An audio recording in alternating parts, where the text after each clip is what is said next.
ప్రయాగ్రాజ్ మహాకుంభమేళాలో అగ్ని ప్రమాదం చోటు చేసుకుంది. సెక్టార్ 22లో వీఐపీల కోసం ఏర్పాటు చేసిన టెంట్లు దగ్ధమయ్యాయి.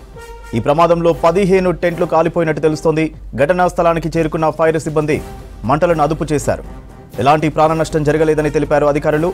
ఇదే ప్రాంతంలో ఈ నెల 19న కూడా అగ్ని ప్రమాదం జరిగింది. ఆ ప్రమాదంలో 180కి పైగా టెంట్లు దగ్ధమయ్యాయి.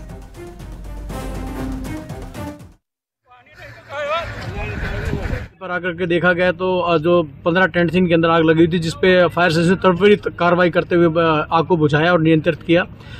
एक्सेस रोड यहाँ पे नहीं थे, जिस कारण आने में थोड़ा सा तकलीफ हुई, परंतु अभी स्थिति अंडर कंट्रोल है और कोई भी जनहानि नहीं है, कोई भी सिंगल बर्न नहीं है। और जो हिदायत हैं वो उनको दी जा रही हैं। एसडीएम महोदय द्वारा भी बताया गया है कि जो अनऑथराइज टेंट्स हैं वो लगाया गया था और ये जो क्षेत्र है चमनगंज चौकी के अंतर्गत आता है।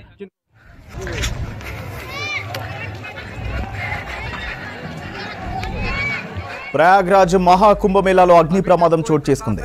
సెక్టార్ 22లో వీఐపీల కోసం ఏర్పాటు చేసిన టెంట్లు దగ్ధమయ్యాయి. ఈ ప్రమాదంలో 15 టెంట్లు కాలిపోయినట్టు తెలుస్తోంది. ఘటనా స్థలానికి చేరుకున్న ఫైర్ సిబ్బంది మంటలను అదుపు చేశారు. ఎలాంటి ప్రాణ నష్టం జరగలేదని తెలిపారు అధికారులు. ఇదే ప్రాంతంలో ఈ నెల 19న కూడా అగ్ని ప్రమాదం జరిగింది. ఆ ప్రమాదంలో 180కి పైగా టెంట్లు దగ్ధమయ్యాయి.